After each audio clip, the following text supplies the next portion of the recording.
ejecutivo. ¿Listo? Hasta ahí vamos. La idea de hoy es poder ver cómo esa información es llevada desde la parte atencional hacia los sistemas de memoria.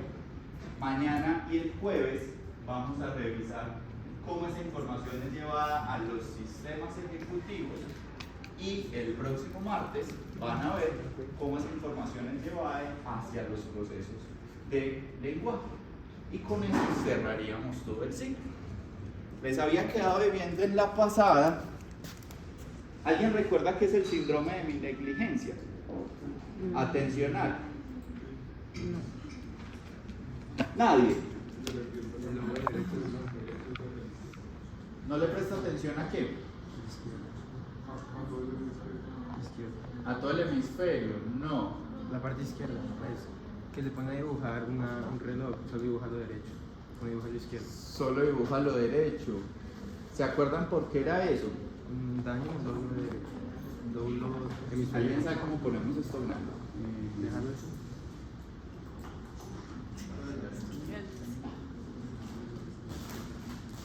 ¿Qué se acuerdan entonces, muchachos, del síndrome de mi negligencia?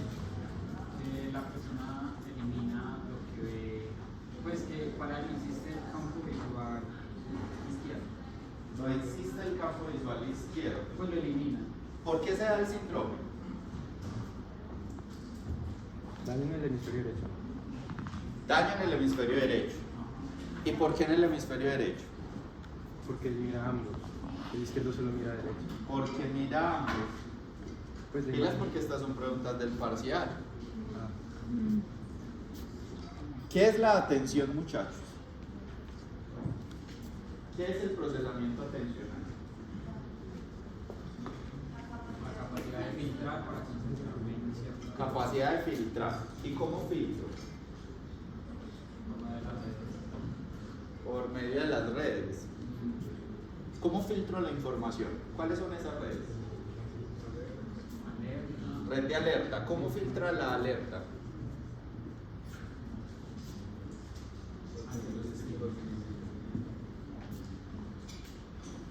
¿Cómo filtra la alerta? ¿Qué es la alerta? ¿Cuál es el principal neurotransmisor de la alerta? Norepinefrina. Norepinefrina. ¿Y cómo filtra? ¿Qué nos permite? Aumenta la captación de estímulos, pues es un aumento en la producción de norepinefrina en el locus ceruleus, aumenta en general la captación de estímulos visuales, El que favorece, también favorece una mayor captación y procesamiento de la información. ¿Listo? ¿Cuál es la red de orientación?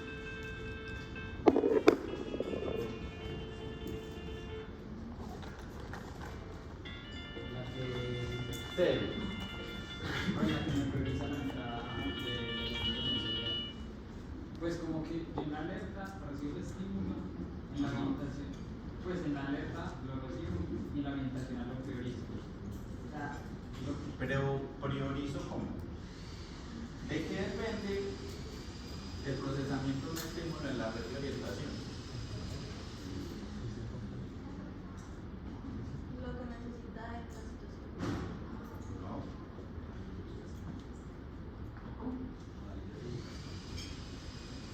No. enfocar. Uy, eso que este parcial era fácil. Enfocar. Ser Y consciente. identificar. Acuérdense que decíamos, en la red de alerta era el sistema porque es el que permite. Si bien hay estímulos que pueden ser muy fuertes, como que aquí suene una papabomba y se despierte, pues quizás pudiéramos tener el procesamiento por el estímulo, pero en general depende más de la capacidad del sistema. Decíamos que en la red de orientación depende más del estímulo, de las características del estímulo, mientras que en la red ejecutiva atencional, ¿de qué dependía? del objetivo que yo Del objetivo de mi espacio de trabajo, ¿cierto? Hay dos modalidades de la red de orientación. ¿Cuáles son? Esos son los tipos. ¿Cuáles son las modalidades? va. ¿Qué hace la dorsal y qué hace la ventral? No, es que sí, tenemos que revisar las notas. Está mostrado. La identificación. Filtrar. Identificación. ¿Y quiere identificar? Filtrar. Filtrado. Ay, muchachos, ¿cómo me salen ustedes con esto? Nada más de que me va a tocar volver a rehacer todas las preguntas. Yo las sí que vamos a meter a anatomía y fisiología. Que si se le olvidó todo, en una semana estamos graves. ¿Qué era la identificación? Cambio de un punto fijo. ¿Listo? Yo tenía un estímulo, simplemente lo que hacía era tomar características perceptuales de ese estímulo para hacerme una idea, y si yo quería realmente poder ser consciente de ese estímulo, decíamos que de ahí, más que solo hacer la identificación, yo tenía que hacer un proceso de seguimiento, y que ese proceso de seguimiento era tomar más características para poder ser de cierta forma consciente del estímulo, que esa característica estaba muy dada por el hemisferio derecho, ¿cierto? Que principalmente las áreas asociativas derechas se encargaban de hacer el procesamiento de lo que está en el campo visual derecho y en el campo visual izquierdo. Y hablábamos de que cuando había una afectación de ese campo visual, de ese hemisferio derecho, yo tenía una afectación o lo que llamamos el síndrome de negligencia del campo visual izquierdo. ¿Listo? Y decíamos que el paciente no podía adecuadamente procesar los estímulos. Y se acuerdan de esta diapositiva, ¿cierto? Que entonces, normalmente todo lo que se procesa en el hemisferio, en el campo visual izquierdo, se va a procesar en el hemisferio derecho, mientras que lo que ocurre en el campo visual derecho, una parte mínima se procesa en el hemisferio izquierdo y un 90% se procesa en el hemisferio derecho. Que por eso, cuando teníamos alteraciones de ese hemisferio derecho, pues todo lo que pasa en el campo visual izquierdo lo voy a ignorar y solo voy a tener casi que mi vida en el campo visual derecho. Cuando miramos estas características, eso era lo que les debía, que es una paciente de 73 años, lateralidad diestra. Esta paciente fue remitida por una sospecha de un cuadro preclínico de enfermedad de Alzheimer, ¿cierto? Dentro de los antecedentes tiene un tumor maligno de mama derecha, una mastectomía, quimio y radio como tratamiento, es hipertensa, tiene una fibrilación auricular y presentó un evento isquémico parietal derecho. Ese evento es el que ustedes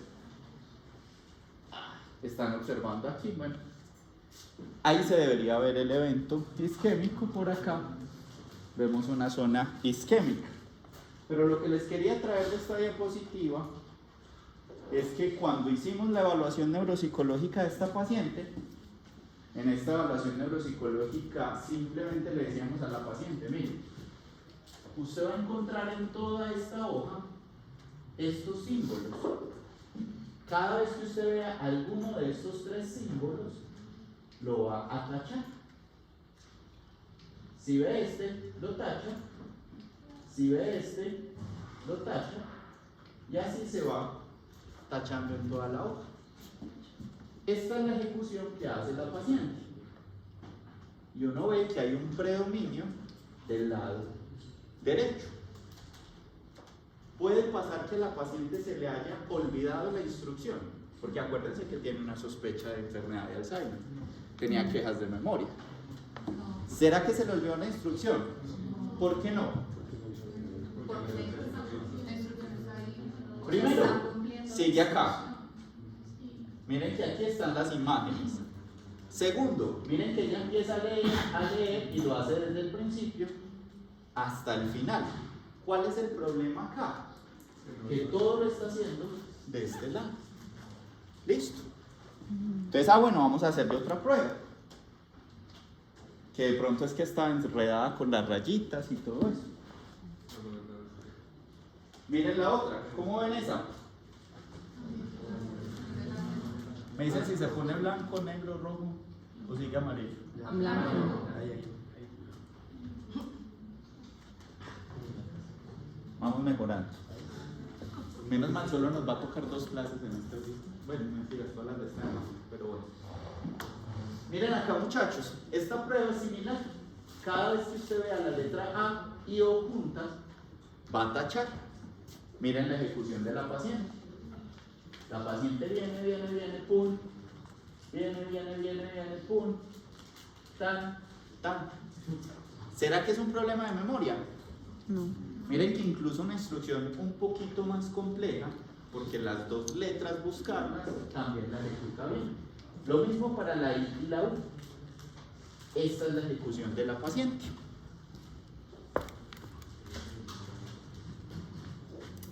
En esta es la hoja de la paciente. Lo que hacemos es que le presentamos esta lámina. Se le pone la figurita.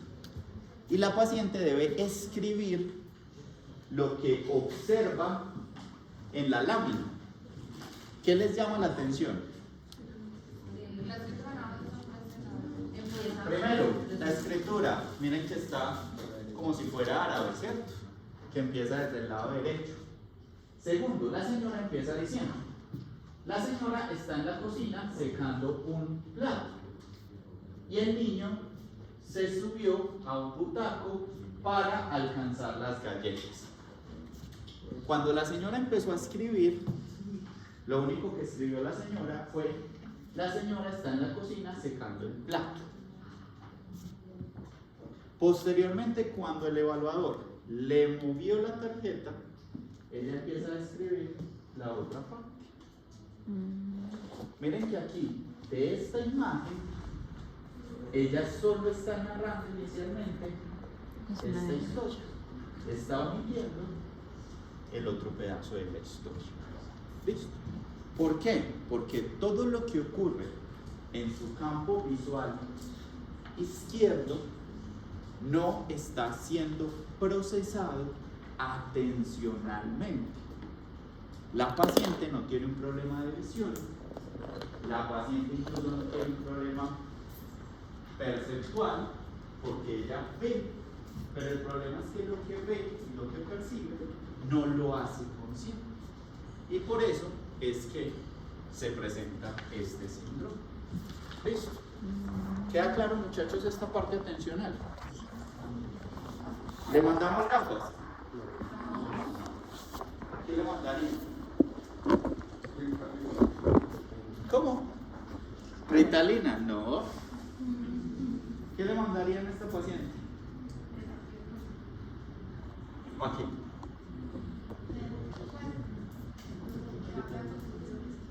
¿Para qué?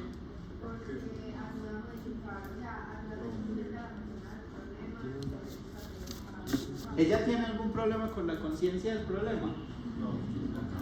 ¿La isquemia causó daño? Sí. ¿Qué podemos hacer con la paciente? Simplemente instruir muy bien a los acompañantes para que trate de hacer ¿qué? Siempre tratar de mover la cabeza para poder hacer ampliación, porque hay mucha parte de la información que no la va a poder. Entonces, cuando digamos una de estas personas está cruzando la calle, donde viene un carro del lado que, o sea, si a la señora le viene un carro del lado izquierdo, la podría perfectamente atropellar. Fácilmente, a menos que le pique. O sea, eso, o sea, pero ella, o sea, lo que escucha sí lo puede procesar. Parte de lo que escucha lo pudiera procesar, depende del grado de lesión. Aquí era más hacia la parte visual, entonces el auditivo no da tanto problema. Pero literal, esto llega, lo que pasa es que busqué el video pero no lo tenía. No sé dónde se me borró, pero puede llegar al punto de que usted ni siquiera la parte propioceptiva. Entonces hay pacientes que no sienten ni su mano. Entonces por lo tanto lo que hace la mano, ellos no saben. Muchas gracias. Se están poniendo a sudar. Pasa. Se le puede bajar un poquito.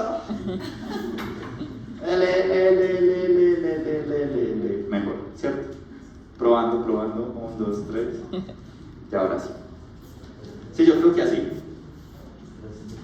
No entiendo desde dónde sale el sonido. Parece que tiene el micrófono. ¿Cierto? Parece... Ok.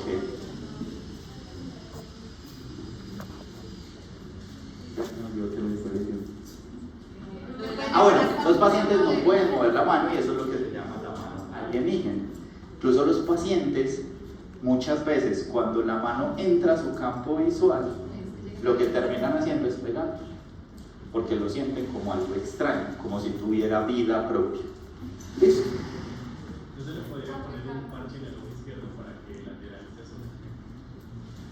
Pero es que va a pasar lo mismo, porque es que el problema no es que si tú le pones esto, ella igual esa información no está ingresando. ¿Qué le quitarías? ¿Cuál es el problema de si le pones el parche? Equilibrio. ¿No? No. Neuroanatomía de la visión, neurofisiología de la visión. ¿Cuál es el problema si le pones el parche? Le estás quitando profundidad. O sea que además de que no ve una parte del mundo, no lo percibe, le quitaste profundidad y le quitaste un pedacito del campo visual. ¿Listo? Porque el problema, vuelvo muchachos e insisto, no es un problema visual. La vía visual de esta paciente está íntegra totalmente. ¿Listo? Es un problema atencional. ¿Listo? ¿Dudas sobre esta parte de la atención? Todas las de atención. No, no es un problema de anosognosia, porque en anosognosia, de cierta forma, yo tengo el déficit, no soy consciente. Aquí el problema es que el déficit es el mundo externo, porque es que no está captando el mundo externo, ¿sí me entiendes? Pero no me puede explicar que hay un resto del mundo externo que no es individual. ¿Cómo te suena eso? Él lo puede comprender. Sí, quizás pueda ser consciente de que hay un problema, pero igual es que para el cerebro no. Y cuando tú le das la instrucción, ella ¿con qué interpreta la instrucción? Con el cerebro. ¿Y qué es lo que está fallando? El cerebro. Pasa similar, muchachos, a los pacientes con esquizofrenia. Cuando mi esquizofrenia me crea una versión diferente del mundo, el problema es cómo hacerle entender al cerebro que esa es la versión diferente. Pues, imagínense ustedes aquí yo decirles, no, ustedes no están en clase. Bueno, algunos aplica, ¿cierto? O ustedes lo que están viendo es una interpretación de su cerebro. ¿Alguien se ha despertado en la mitad de un sueño? ¿Cómo se siente el sueño? Real. ¿Cuánto tiempo se demora usted? Ya vieron sueño. ¿Cuánto tiempo se demora usted en reconocer que era un sueño y no que era algo real? Sí. Porque usted hay un momento que está en el sueño. Cuando usted se despierta, no queda como... Y hay un lapso de tiempo para usted darse cuenta. ¿Cuánto? No, minutos ya es mucho. Son segundos, más o menos 10 segundos, que usted ya como que empieza a procesar nuevamente la información externa y a darse cuenta que eso que estaba viviendo no era la información externa. ¿Listo? ¿Vamos claros hasta ahí? Profe, ¿eso es una consecuencia de una selección? Eso sí. Si se hubiera tratado dentro de la ventana, todo se hubiera... ¿o no? ¿Qué? No sé si se alcanza a ver bien, pero miren la lesión. Como unos punticos negros. No, es todo esto. O sea, todo lo que les estoy señalando. ¿Eso se recupera? No. Difícil, ¿cierto? Difícil. ¿Cómo? No, difícil. Está siempre complicadito. Ya se fue el nervio visual. Sí. ¿Será que mejor sin micrófono? Es que ese ruido está, yo no sé si se siente igual adelante o atrás, pero me siento, o sea, me siento esquizoide, la verdad. Esperen, ahorita miramos.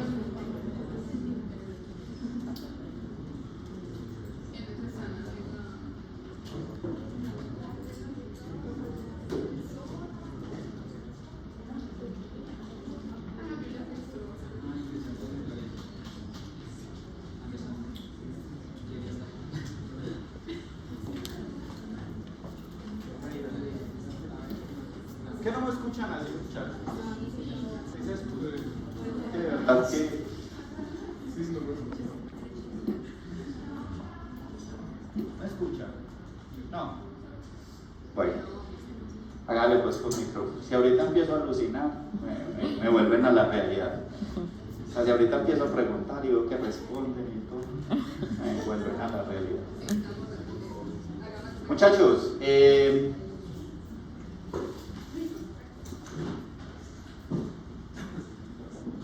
¿cuál es la importancia de yo procesar la información a nivel del sistema nervioso?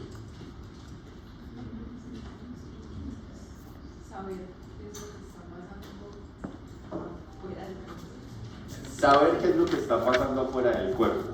Muy bien. Y de externo al cuerpo. Muy bien. ¿Qué más se les ocurre? Poder usarla después. Y ahí nos entra un reto. ¿Cómo la puedo usar después? Con la memoria. ¿Cómo? Para yo poder usar algo después, ¿qué tendría que hacer? Guardarlo, ¿cierto? Almacenarlo. Muy bien. ¿Para qué más nos puede servir el procesar la información externa? ¿Para qué? ¿Crear contenidos de qué? Más duro. Crear contenido emocional. Bueno, se podría discutir. ¿Para qué más? Responder al entorno. ¿Para qué más?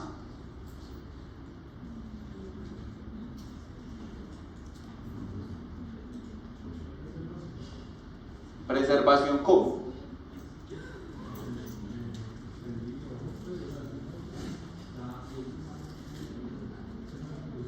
Responder ante estímulos aversivos o que impliquen un reto para el cuerpo. Bueno, pudiera ser. ¿Para qué más? ¿Para qué más se les ocurre? ¿Para qué? ¿Y qué es razonar, Santiago? Aplicar razonamiento lógico, coherente. ¿Y qué es la lógica?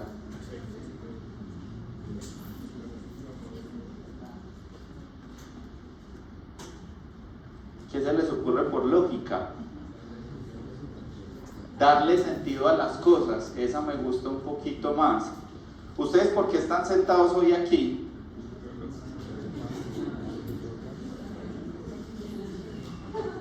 No se rían, contesten, digan. Esa sí se la sabe. ¿Por qué no quiero repetir la clase? ¿Por qué? Porque no quieren repetir esta clase. Porque la otra semana tienen examen. Porque no quiero ver neuro. ¿Listo? ¿Y todo eso son qué? Motivaciones, estímulos. ¿Y dónde vienen las motivaciones o los estímulos? Del más profundo, no es ni tan profundo. Del ambiente, no, las motivaciones son internas. De lo que puede pasar después. De lo que ya nos pasó antes. De lo que puede pasar, de lo que ya, es decir, de lo que ya he vivido y demás. Todo esto, muchachos, es porque cuando nosotros hablamos de memoria, o mejor de procesos de memoria, digamos que para uno es muy claro entender que yo almaceno la información para poderla evocar en otro momento. Y digamos que eso es una información sencilla. Yo almaceno para evocar posteriormente. Pero a veces es mucho más complejo entender que las motivaciones, como mencionaban ahorita, también se derivan de los procesos de memoria. Que entender el contexto se deriva de los procesos de memoria. Que a veces muchas respuestas automáticas que yo pueda dar se derivan de los procesos de memoria. El hecho de que usted, antes de cruzar la calle, ¿qué debía hacer? Mirar para los dos lados, se deriva de los procesos de memoria. Las normas sociales, el cómo se comporta usted en un entorno, e inclusive su personalidad, está muy dado por los procesos de memoria. Porque la funcionalidad de la información no es solo yo tener información para evocar o para repetir de cierta forma como loro, sino que esa información es la que nos permite a nosotros generar nuestro contexto global y es la que nos permite interactuar con el medio externo. Y ahorita alguien decía algo muy importante y era que incluso la memoria también nos ayuda a darle sentido a las cosas. Cuando yo puedo decir, ¿qué es esto? Micrófono. ¿Qué características tiene un micrófono? Amplifica el sonido. Puede ser redondo en la parte de arriba. ¿Qué más? Puede tener uno cable. Todas esas características que pudiéramos llamar conceptos son los que nos permiten darle significado a algo, darle una definición o darle un sentido. Y ese sentido lo utilizamos a través de un proceso que se llama el lenguaje. Entonces la memoria a través del lenguaje puede manifestar el sentido de las cosas. Lo que hoy vamos a ver es cómo ocurre a nivel fisiológico esos diferentes procesos. Pregunta: ¿dónde se almacena la información en el sistema nervioso? En hipocampo. Hipocampo, corteza. ¿Dónde más? Pues ya no queda mucho. Hipocampo, cerebelo. ¿Qué más? Amígdala. Ya vieron clase con esta anatomía de la memoria, ¿cierto? Sí. Por eso dicen amígdala. Bueno, ahorita discutimos un poquito. Pero es que la amígdala, el hipocampo, la primera forma de recepción de las cosas, Calma, relax. ¿Dónde se almacena la información? Solo estaba asociando. ¿Dónde más se almacena la información?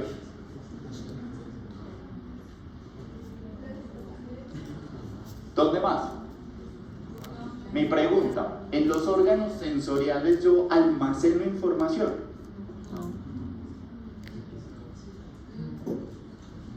¿Quiénes dicen que no?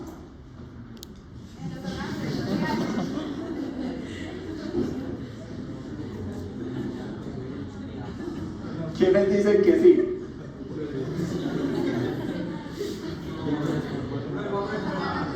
Les vuelvo a preguntar. Replanteo la pregunta. ¿Qué es almacenar información? Pero es que uno puede tener información, por ejemplo, que a veces es muy relevante, se pierde y pero por ejemplo en la lengua usted reconoce los... En la lengua usted reconoce.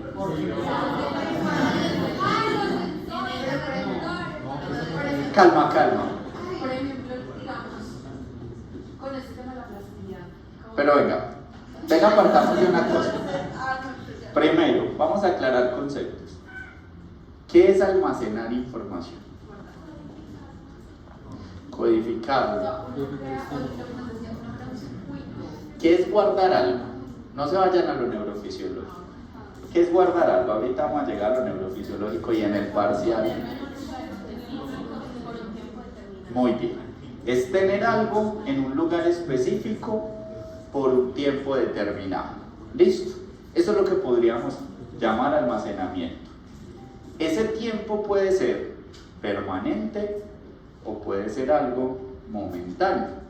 Es decir, algo puede ser permanente o puede ser temporal.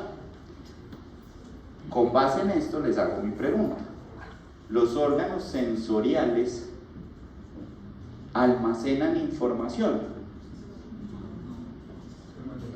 ¿La información está en un punto fijo? ¿En los órganos sensoriales? Sí.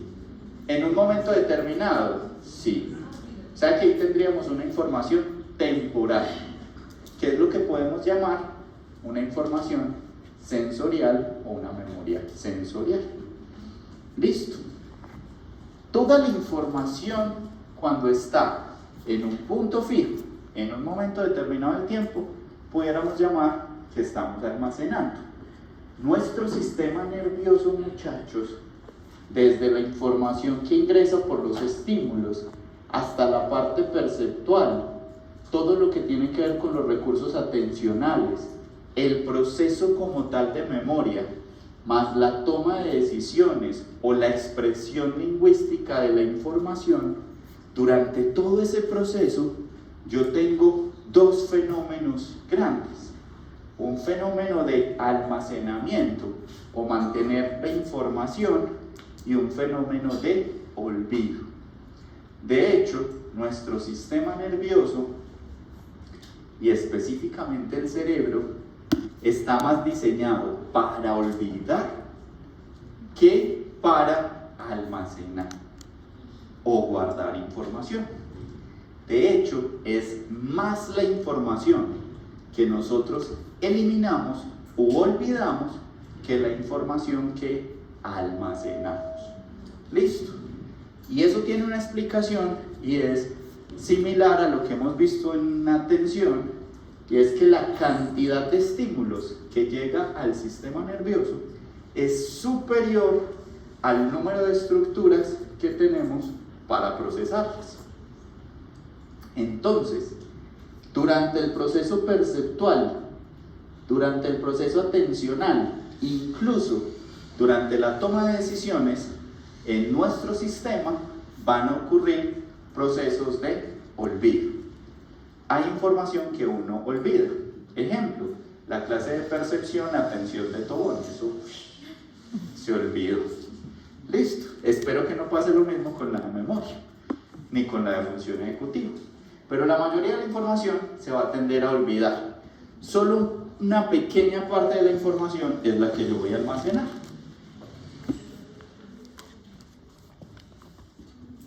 ¿A qué les recuerda esta diapositiva? A eso sí no lo olvidan, ¿cierto? Y ahí vamos a hablar un poquito de la amígdala que les mencionaba Estrada y de la emoción que mencionaban por allí. Quiero, muchachos, que aclaremos algo, simplemente para dejárselo. No puede ser.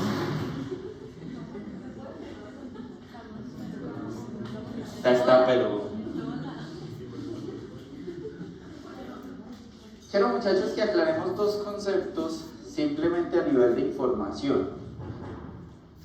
¿Qué es el aprendizaje?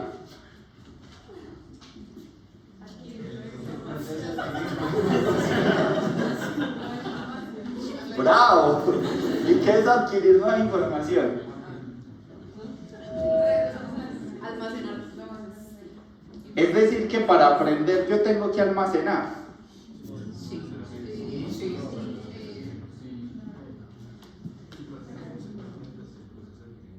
Si la memoria es el resultado del aprendizaje, por lo tanto el aprendizaje... Si yo estoy diciendo que la memoria es el resultado del aprendizaje, ¿quiere decir que para aprender necesito memorizar? No. Fisiológicamente, y por eso lo quiero aclarar, fisiológicamente el aprendizaje es una fase previa del proceso de almacenamiento de la información. Es decir, que yo puedo aprender sin memorizar, porque este aprender es más de tomar información para llevar a ser almacenada. No implica el concepto más romántico o más desde la psicología del aprendizaje, que implica yo tener la capacidad de guardar una información, procesar esa información, entender esa información y ser capaz de expresarla. Listo. Es un concepto diferente desde el punto de vista fisiológico. Y cuando hablamos desde el punto de vista fisiológico, entonces, yo puedo tomar la información para llevar a memorizarla sin necesidad de que esa información yo la pueda utilizar posteriormente. Entonces aquí viene el truco número 1, cuando ustedes lleguen a su casa y su mamá les diga, ¡ay, aprendió! Sí. Yo tomé la información y la llevé a procesar. Y a los 8 días, ¿y cómo le fue en neuro? Ma, perdí el parcial. ¡Ay, pero usted no me dijo que había aprendido! Sí. Aprendí, pero no memoricé. Y como no memoricé, no evoqué. Y como no evoqué, no contesté el parcial bien. Y como no contesté el parcial bien, perdí. Pero es que usted me mandó fue a aprender, no a ganar las materias. ¿Listo? Miren que les doy truquitos por si hay que dar alguna noticia dentro de 15 días. ¿Ya? Es más, yo se la certifico. El estudiante aprendió. ¿Nota? ¿Queda claro, muchachos, esto? Tomamos información y ojo, el proceso de memoria, y aquí es donde hacemos otra separación grande, el proceso de memoria no implica guardar la información permanentemente. Yo puedo guardar información de forma temporal o yo puedo guardar información de forma permanente. Y vamos a ver los dos tipos. Otro de los errores clásicos a la hora de abordar la memoria o el proceso de memoria es mirar la memoria como una entidad. Todos han escuchado la frase de, ay, es que perdió la memoria. ¿Cierto? Es que perdió la memoria.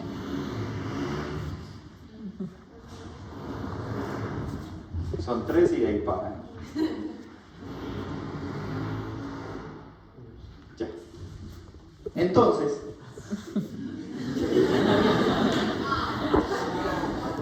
perdió la memoria. Pues está.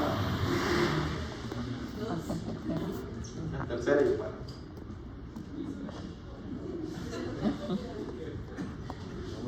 Nunca haya tenido una clase tan accidentada. Esta clase no la van a olvidar, que van a ejercitar su memoria. ¿Listo? Esa ya fue sostenida.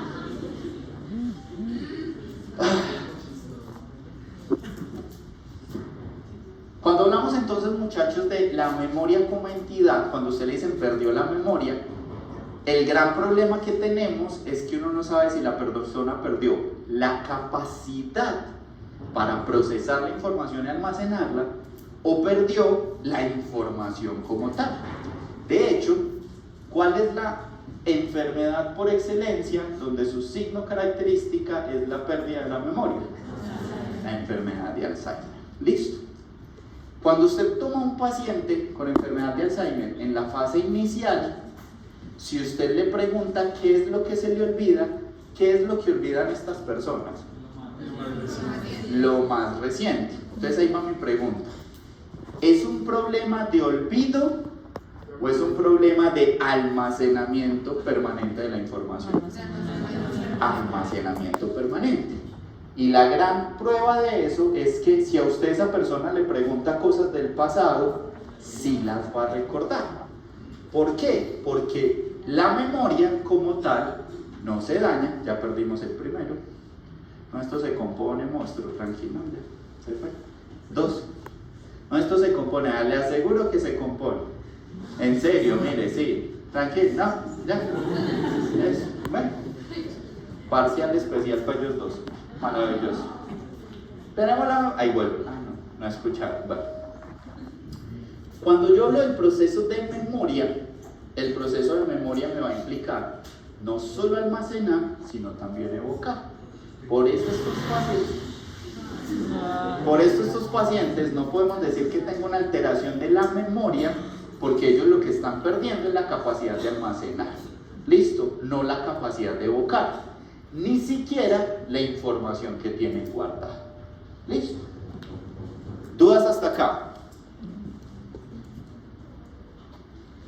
Si no pierden esa memoria, o sea, pueden evocar, porque digamos que cuando están más avanzados ya no reconocen personas o más antiguos también.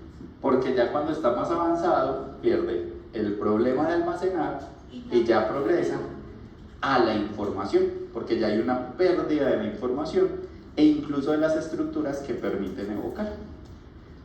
Y eso ahorita vemos un poquito eso. Eso es, profe, lo que sería como la memoria retrógrada y anterógrada.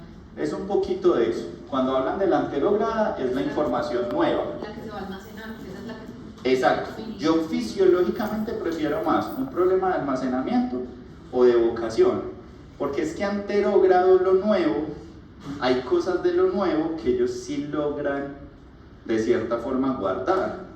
Entonces ahí queda uno como, bueno, ¿qué pasó? ¿Cierto?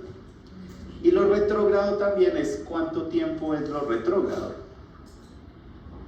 Un mes, un día, un año, ¿cierto?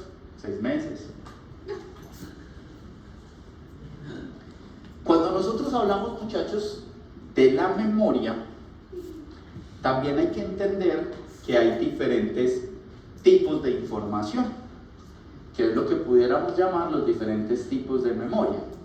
Y es que yo puedo almacenar, o mejor, yo puedo clasificar la información en diferentes categorías.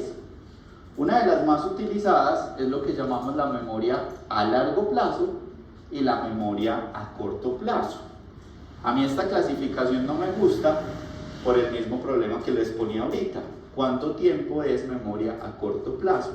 ¿Y cuánto tiempo es memoria a largo plazo? ¿Listo? ¿Cuánto tiempo toma una relación para que se considere seria?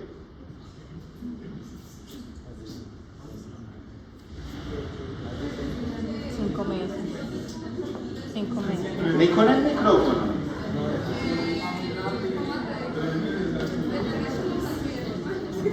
¿Hace cuánto lo escuchaban? Solo desde la pregunta.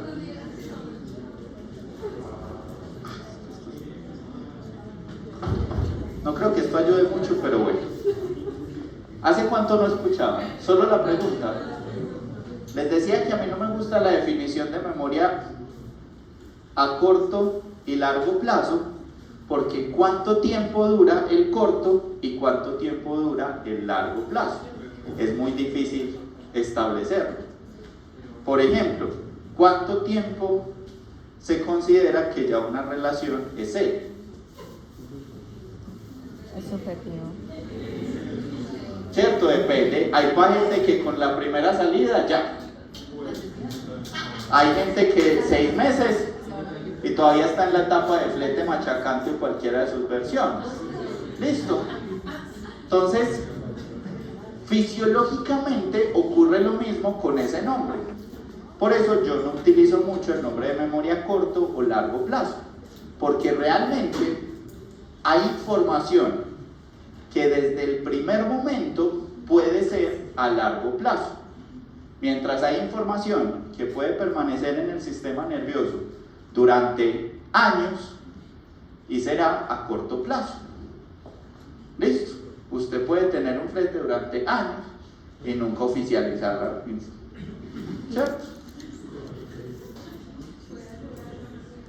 Cuando hablamos, muchachos, entonces de corto y largo plazo, pilas, porque en los libros van a ver esa definición muy relacionada con el tiempo, pero ahorita vamos a dar la definición fisiológica. Pero más que la información a corto y largo plazo, yo prefiero una clasificación que toma es el tipo de información, y ese tipo de información nos la clasifica en 2 grupos grandes. Un primer grupo que llamamos memoria declarativa y un segundo grupo que llamamos la memoria no declarativa, también conocido como memoria explícita y memoria implícita. Y nos habla más que de la memoria, de un tipo de información que yo puedo llegar a procesar. Y esa memoria explícita va a estar definida por dos características principales. Una característica semántica y una característica episódica. Y ya vamos a ver un poquito de ellas. Mientras que esa memoria implícita o esa memoria no declarativa nos habla de un montón de información que está relacionada con hábitos motores y cognitivos. Hábitos como, por ejemplo, lo que se llama la información procedimental, que es la que se relaciona con la habilidad que yo tengo para ejecutar una función, para hacer una función, sea motora o cognitiva, ¿cierto? La información que llamamos de familiaridad, que se relaciona con si yo ya había estado expuesto o no a otra información. Otras que conocemos como el priming, y es la capacidad que yo tengo con solo unos pequeños elementos de la información, reconstruir el resto de la información. Y en esta clasificación entonces nos habla cómo diferentes tipos de información son procesados a nivel del sistema nervioso. Por aquí había una pregunta. ¿Ya con esa? Listo. El gran problema de hablar desde atrás es que cuando hay que pasar la diapositiva. Muchachos, ¿claros con este tipo de información? Dale relax que así no me duele.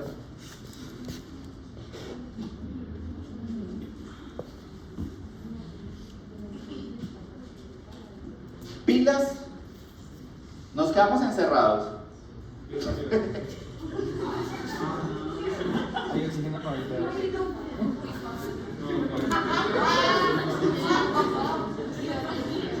Ya. Ay, no. Riamos mejor. Voy a decir algo y no lo sostengo. No lo voy a decir. Esto no me pasó en EAFI. Mentira, ya. Era chiste. No. Este Carmen me representa, Bueno, muchachos, calma. Les decía entonces que cuando yo hablo de información, cuando nosotros estamos hablando de hay alguien dando una clase, a lo que está ocurriendo aquí, en serio se mejora, créame. Y se tapa con la capucha para que no la reconozca. No, hágale tranquilo. Listo. Ahí en la fueronía están tomando la foto a Anita. Se voló. Listo. Muchachos, cuando nosotros analizamos una situación, por ejemplo estas clases, tenemos diferentes tipos de información de esta clase que van a ser procesados y almacenados. Tenemos una primera característica que tiene que ver con lo procedimental. El hecho de que ustedes sepan cómo escribir, el hecho de que ustedes después de esta clase sepan cómo se procesa a nivel del sistema nervioso la información, nos habla de lo procedimental. Lo procedimental siempre se ha creído o se ha atribuido más con los procesos motores, pero hoy sabemos que incluso lo cognitivo se relaciona con esto. Por ejemplo, ¿quién aquí maneja? ¿Quién sabe manejar carro? Muy bien. ¿Quiénes de los que saben manejar manejan bien? Muy bien. ¿Quiénes de los que dicen que manejan bien realmente manejan bien? Muy bien. ¿Quiénes de esos de verdad manejan bien? Vamos a hacer un pequeño test. A ver, compañero. ¿Usted cómo mete primero?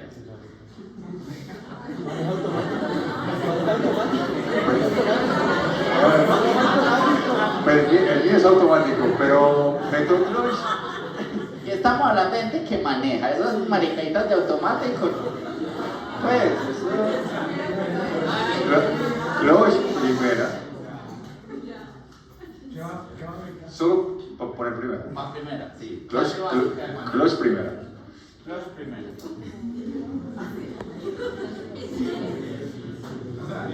¿Quién no maneja?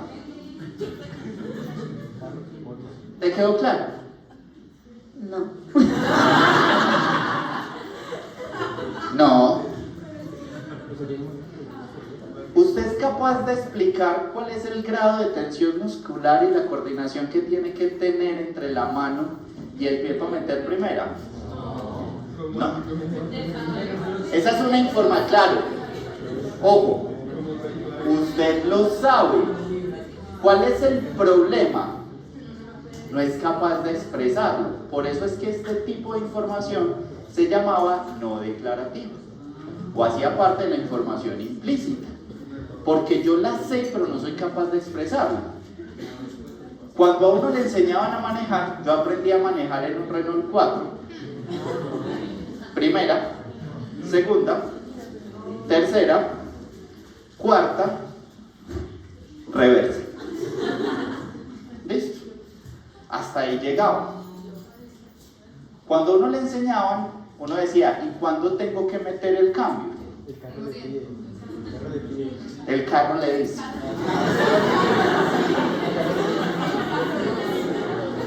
Usted lo siente. Y usted va en ese carro de Carlos. Y usted dame una señal. Que va el motor. Esta información, muchachos, casi que cuando usted aprende a manejar, inicialmente, usted tiene que estar pendiente de cada acción. Por eso es que todos los que empiezan a manejar, obviamente mecánico, automático es otra cosa, si a usted el carro no le brincó como caballo, pues usted no aprendió el punto. Y cuando usted estaba ensayando en la loma del parque de Robledo, que además no sé por qué carajos todas las que cortan son las que tienen prelación, y el que va en la loma está ahí, y usted se le apagaba el carro, y a usted le decían, usted sabe meter primera, usted tiene la información, ejecútela. Listo. La coordinación entre las dos cosas es lo que llamamos memoria procedimental. Pero esto, muchachos, no solo se remite a lo teórico, o mejor, perdón, a lo teórico no, a lo motor, sino ¿cuánto es 7 por 6? 52. Casi. Por una. Por una. ¿Cuál es la raíz cuadrada de 6? Eso es irracional. Irracional. ¡Wow! Ese número no me lo conozco. Listo. Muchachos, imaginaria.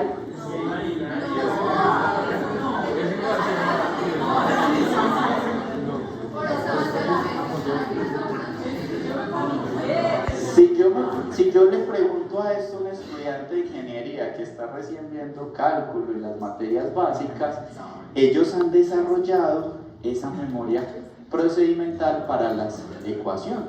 Es lo mismo, muchachos, que les va a pasar a ustedes cuando lleguen a clínica y un paciente, usted le pregunta por qué viene y el paciente le dice es que tengo un dolor, y usted automáticamente le va a preguntar dónde le duele, cómo le duele, a dónde se le irradia, qué se lo mejora, qué se lo empeora, porque son cosas que son implícitas, son acciones casi que automáticas, ojo, no solo para lo motor, sino también para lo cognitivo.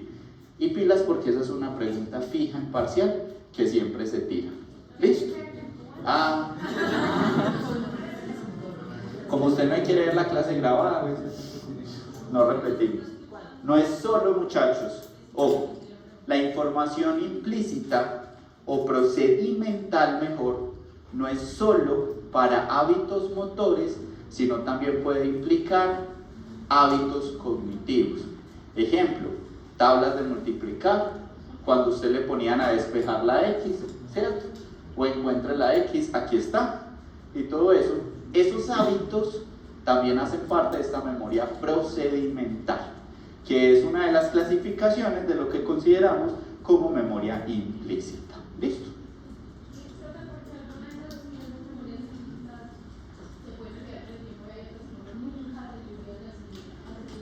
Realmente esta es una información que puede estar tanto a corto como largo plazo, como decíamos ahorita. Es una información que es dependiente de la práctica. Es decir, entre tú más lo perfecciones, más frecuente o más disponible va a estar la información. Cuando tú dejas de tener contacto, tú pierdes habilidad, no tanto la información. ¿Qué es lo que pasa, por ejemplo, con manejar? Cuando tú aprendiste a manejar mecánico y te pasas, por ejemplo, automático, si a ti te entregan un mecánico, no es que tú no sepas manejar, perdiste la habilidad, ya no tienes la misma destreza, pero cuando tú vuelves con la práctica, rápidamente y mucho más rápido que al inicio, vuelves a recobrar esos procesos. Porque aquí no estamos hablando de una información concreta, como si hablamos, por ejemplo, en la semántica. Ejemplo, ¿cómo meter primera? ¿Cierto? Sin desprestigiar allá al compañero, que si alguien se va a poner en el carro, échese la bendición, póngase el cinturón, porque mira que ahí no estamos hablando de una información concreta, no es clutch primera, ¿cierto? Sino que yo tengo que saber cuál es el grado de presión muscular. Ahí hay una información del pie para ir hundiendo el clutch, ¿cierto? ¿Qué falta? Pero adicionalmente tengo que tener la información de la mano, tengo que tener a nivel de cerebelo la coordinación entre ambos. Entonces es una serie de información relacionada que yo puedo perder algunas relaciones de ella. Entonces, para volverla a ejecutar con la misma fidelidad, pues tengo que volver a recordar ese circuito. ¿Listo?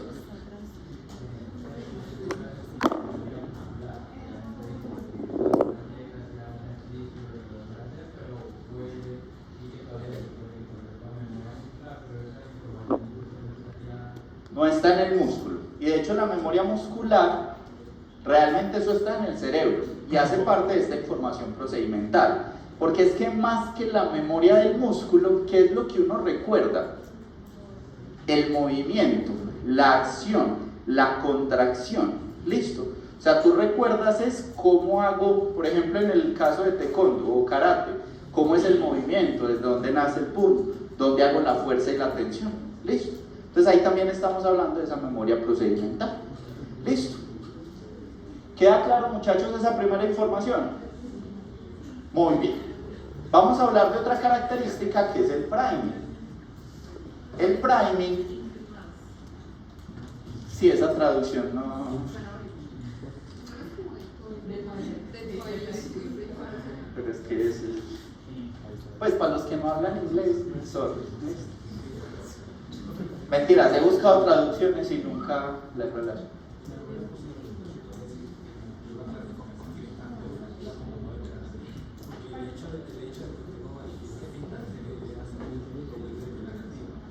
No, ojo con esto. La memoria procedimental sí es no declarativa. Porque es que cuando yo te digo, por ejemplo, 3×3, lo que es lo procedimental no es el 9. Lo que es lo procedimental es la capacidad que tú tienes de hacer la operación matemática. Y eso es muy difícil de expresar, ¿cierto? Lo mismo que al manejar. De hecho, incluso a veces es más fácil expresar lo cognitivo.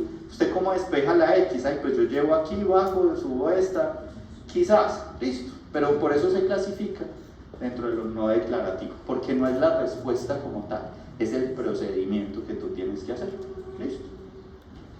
El priming, muchachos, que como les digo nunca he encontrado como esa traducción, lo que nos dice es, usted todos los días ve a las mismas personas. En la mayoría de los casos, esas personas cambian alguna característica física, en la mayoría de los casos.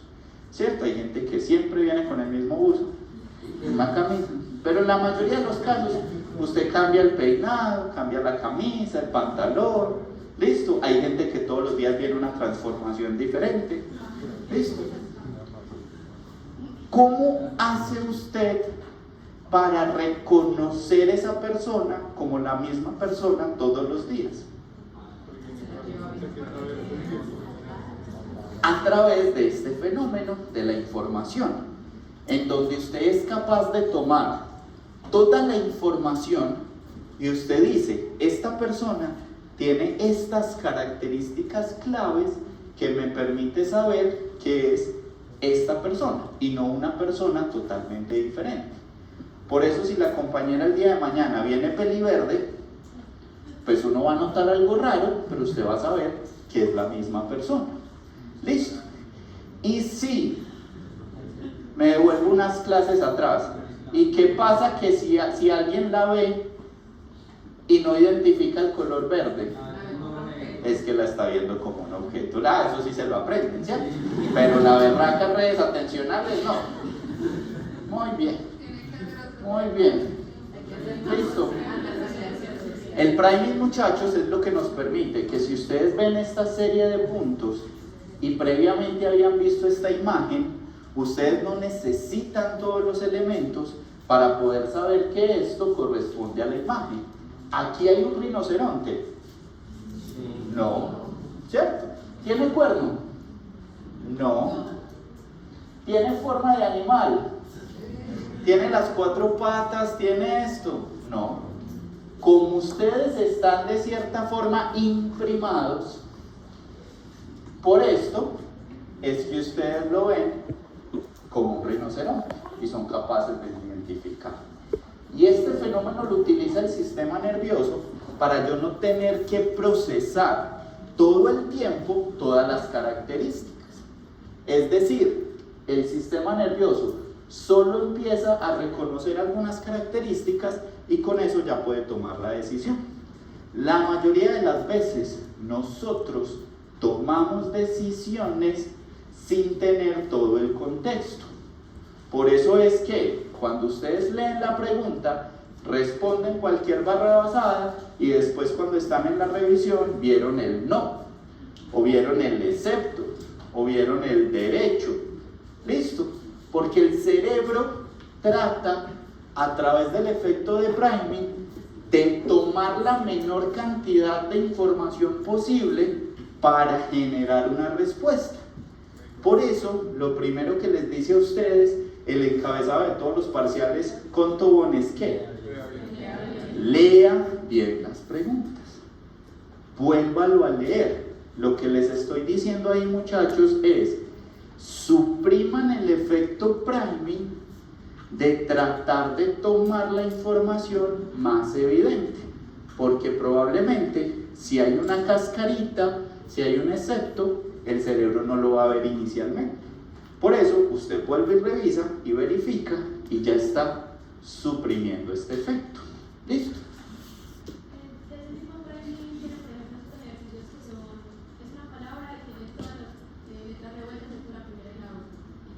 Y casi que usted completa la frase. Porque yo no necesito, de hecho, se sabe que el cerebro, y eso lo van a ver con Yamil el martes, el cerebro no lee la palabra completa. El cerebro, cuando ya toma cierto número de caracteres y ya no hay más palabras posibles, él para la lectura ahí y ya reconstruye la frase. Había visto por ahí Pero en juegos mentales. No, bien. Por ahí. Yo lo estaba leyendo como en una cosa acerca de lectura rápida, que era básicamente como un programa que llegaba y ponía como las primeras 3-4 letras en negrita, como resaltadas de la palabra, y que eso le ayuda a la gente a leer la palabra. Las 3 primeras no tanto, porque hay muchas similitudes. A veces lo que hacen es ponerla al final. O es lo mismo que como técnica de estudio. No sé si ustedes, por ejemplo, los títulos son en un color, el texto en otro, los subtítulos, y las palabras importantes usted las resalta o las pone en negrita y esas cosas. Eso facilita este fenómeno de priming. Incluso hace que cuando uno se acuerde, uno decía, puta, eso lo recorcholis, eso lo tenía en rojo. Y usted se acuerda el rojo, pero a veces no se acuerda el texto. Sí. ¿Listo? Fenómenos de Fraime. ¿Listo? Y ese nos lleva, muchachos, a otro que ese yo lo llamo el sentido del estudiante. Y es lo que llamamos la memoria perceptual. Y la memoria perceptual, o la información perceptual, o las características perceptuales, hablan o hacen relación a un componente de la memoria que es la familiaridad. La familiaridad es cuando yo he estado expuesto previamente a unas características de un estímulo. Es ese, yo lo sé, listo, pero no soy capaz de evocar toda la información. Yo sé que he visto eso. A uno le pasa que va en el metro, ve una persona y uno es, la conozco. ¿Cómo se llama? No sé. ¿Qué hace? No sé. ¿De dónde conozco? Ni idea. ¿Quién es? Ni idea. Pero la conozco. O el síndrome del estudiante. Llega al parcial, lee la pregunta. En la clase, esa era de, sí, yo la vi, es que. ¿Cuál es la respuesta? No sé. Pero, y usted sale del parcial.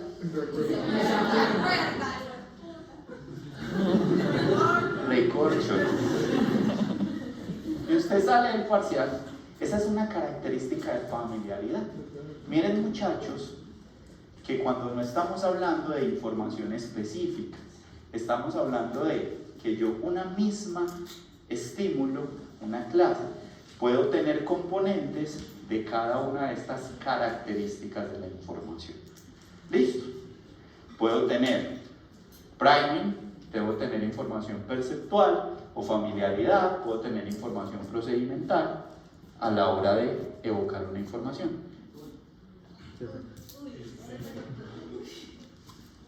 Eso que a veces pasa que uno, pues, recuerda una palabra como en un idioma, pero en el otro no, cositas de estilo, también entraría en eso. Eso se llama se llama... Puede pasar. Puede pasar. ¿Por qué? Porque a veces la relación con la palabra está más generada en un idioma que en otro. ¿Listo? A ustedes les va a pasar mucho porque hay términos que uno lee solo en literatura en inglés. Entonces, cuando uno trata de hacer la traducción, tú lo aprendes en inglés y haces la traducción al español. Entonces, casi que tu sistema lingüístico, eso también se los va a explicar Yami, utiliza como bases el inglés y no el español. Entonces, uno es tratando de hacer la traducción y no le da. Tan común es eso que por eso existen los anglicismos, los galicismos y demás en los idiomas. Porque hay palabras que finalmente es más fácil el anglicismo que la traducción. ¿Listo? ¿Vamos bien hasta acá, muchachos?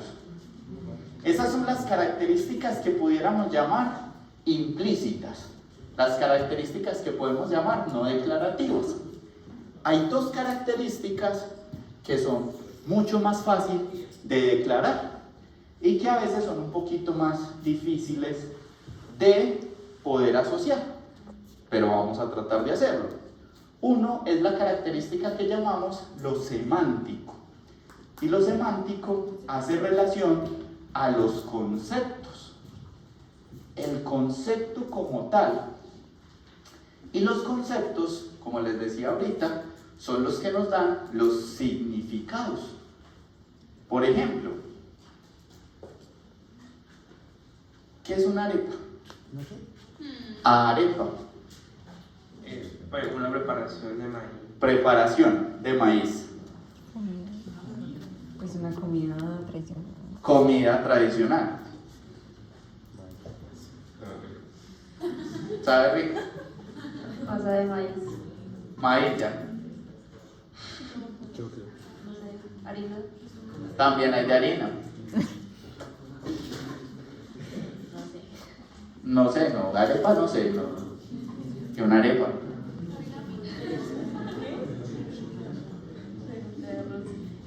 ¿Qué es una arepa? Hay de muchas variedades. ¿Cuáles? Chocolate. Ah, de chocolate, más rica todavía. Una preparación a partir de una planta.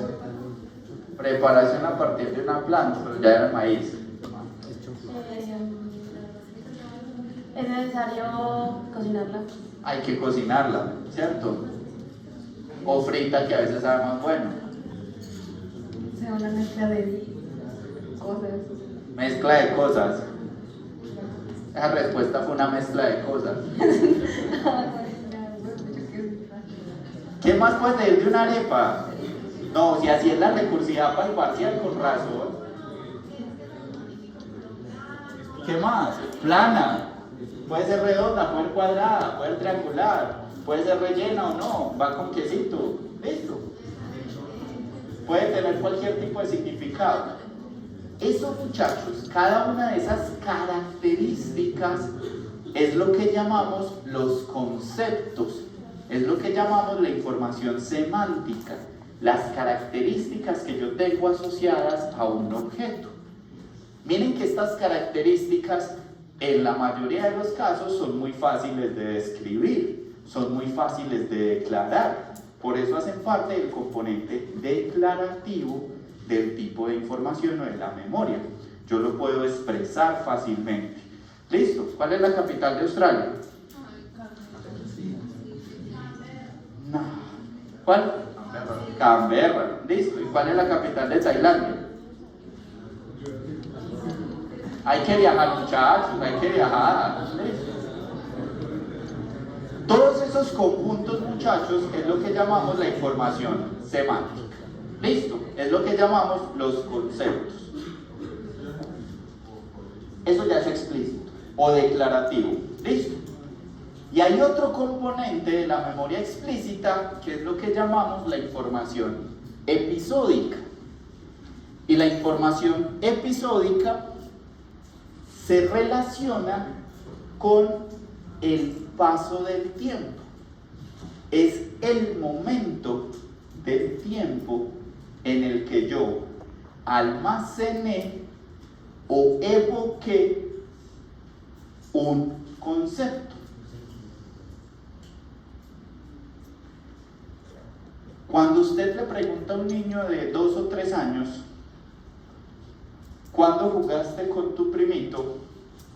Él le puede dar una respuesta que puede ser ¿cuándo? Mañana. ¿Cierto? Mañana. Es un paso al futuro. ¿Por qué? Porque los niños todavía no han desarrollado a esa edad el proceso episódico. Más o menos entre los 6 y 5 años empieza a consolidarse la parte episódica. Es decir, el tiempo empieza a tener un sentido. Este componente episódico, muchachos, es muy dependiente del hipocampo y ya vamos a ver una cosita sobre esto. Pero es lo que hace que incluso los pacientes, por ejemplo con enfermedad de Alzheimer, una de las características que manifiestan es que no les dan comida. Es que ella se hace, vea, desayunó su arepa con quesito y todo eso, y a la media hora está alegando que porque no le dieron comida. Entonces, ¿será que olvidó que había desayunado? Olvidó ese momento en el tiempo. No es capaz de recordar ese punto del tiempo. Por eso, si a ese paciente usted le pregunta ¿qué es una arepa?, va a dar una definición más amplia de la que muchos dieron acá, ¿cierto? Pero si usted le pregunta ¿cuándo fue la última vez que estuvo expuesto a la arepa?, él no es capaz de ir en el tiempo a evocar ese concepto. No es capaz de localizar. ¿Listo? Nosotros podemos acceder a la información por el componente semántico, por el concepto o por el momento en el tiempo. ¿Listo? Y vamos a hacer un ejercicio sencillo para que entendamos esas dos características. ¿Listo? Yo les voy a dar una información Y ustedes me van a decir si es semántica, si es un concepto, o si es episódica. ¿Listo? Para que entendamos esto autobiográfico y para que vean el error de la diapositiva. ¿Listo? Ah, la copiaron. Pero ya van a entender el error.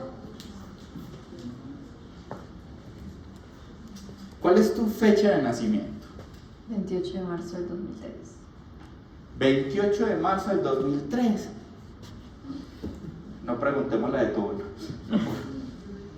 Eso es una información episódica, es decir, hace relación a un momento del tiempo, o es una información semántica. Semántica. ¿Por qué semántica y no episódica? Si está hablando de una fecha. Porque ustedes saben el concepto, pero nadie se devolvió a esa fecha. Bueno, yo sí.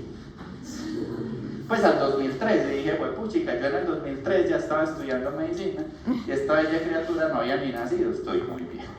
Listo, pero listo. ¿Qué tal?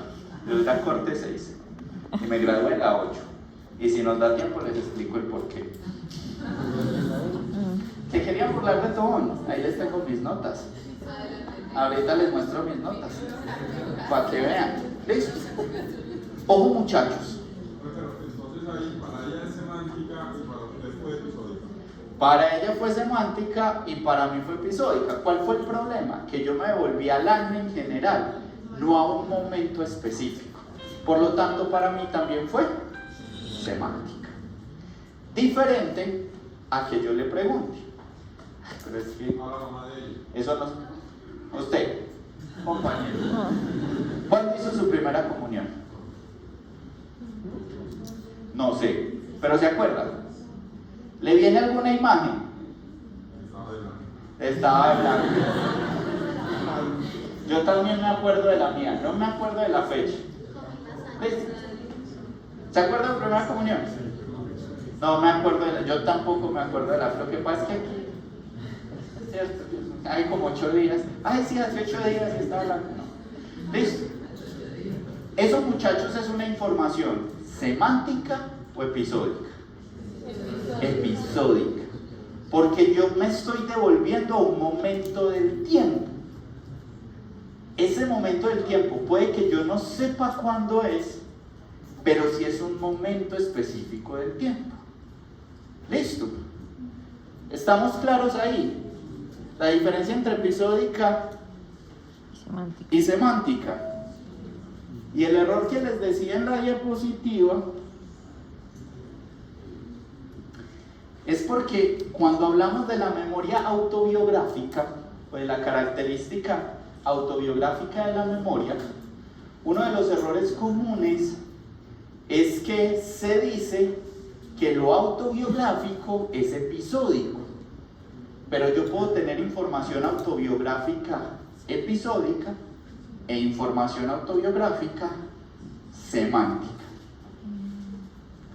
¿Quién es capaz de darme una información autobiográfica semántica que no sea episódica?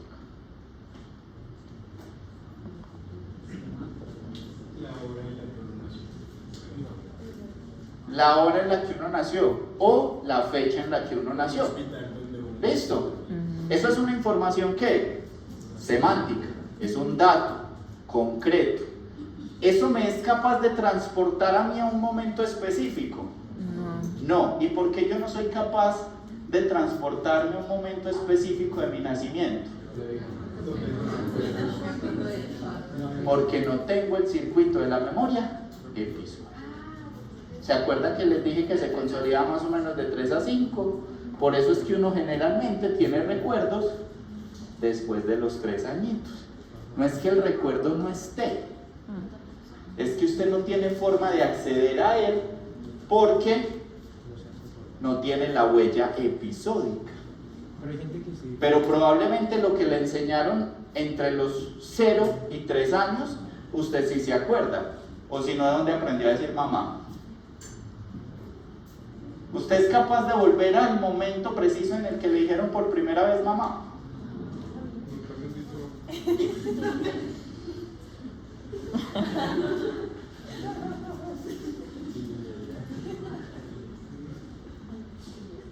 Pregunta por allí, Juan.